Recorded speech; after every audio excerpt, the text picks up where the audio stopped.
另一款新嘅產品就係我哋嘅呢個嘅粉底液嘅呢個歐羅拉呢個粉底液嘅。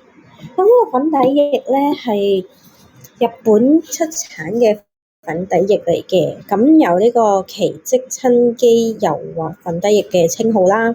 咁咧佢同市面嘅一般嘅粉底液唔同，咁有市面嘅粉底液咧好多都係用化學成分混合啦，同埋用完之後皮膚會好乾啦。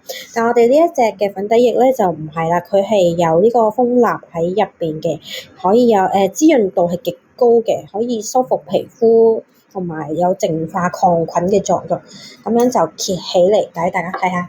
係啊，Moon你好，係日本嘢啊！今次呢個係日本㗎，日本嘅化妝品大家都知道咧，大部分嘅成分都好好嘅。示範咧，大家睇下呢個咧係2號色嚟嘅，偏白少少啦，皮膚白少少嗰啲咧都可以用嘅。佢係非常之貼皮膚啦，唔多，好似話多得滯添，唔多貼唔多。睇下啲毛孔係遮得好好嘅，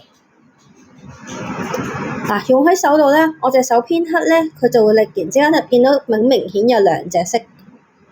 佢呢隻嘅粉底液咧比較清爽同保濕噶，所以咧如果而且佢係防敏感肌都可以用嘅，所以係唔會話好易生痘痘啊嗰啲都唔會嘅，所以咧就唔使怕怕有生痘痘啊嗰啲嘅。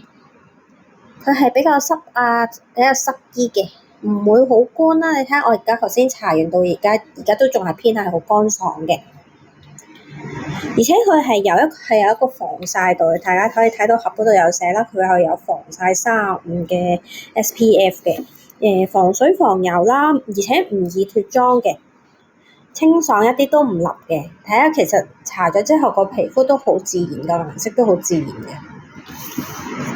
打開啲俾大家睇下，明顯呢兩個位係有2節色啦，呢兩個位，會唔會鏡頭睇得唔係好清楚啊？佢呢個位係好明顯白啲啦，呢個好明顯係黑啲嘅，呢度係啦。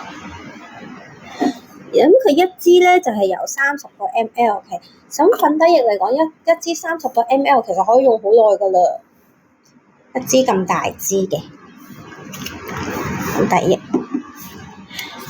咁樣都俾啲相大家睇下啦，一啲係呢啲嚟話係日本嘅一啲介紹嘅相啦。其實佢嘅色號有好多種嘅，咁我哋而家熱賣緊咧就係呢隻2號色，呢個2號色係我哋而家鋪頭熱賣緊嘅顏色。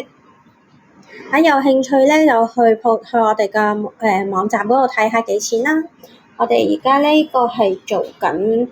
睇先，我哋做緊咩價錢咧？我哋而家做緊182蚊，係我哋而家做緊182蚊嘅，係啦。有興趣就嚟我哋網站嗰度我哋掃貨啦。好啦，直播時間差唔多啦，咁樣有興趣就快啲嚟落單啦，拜拜。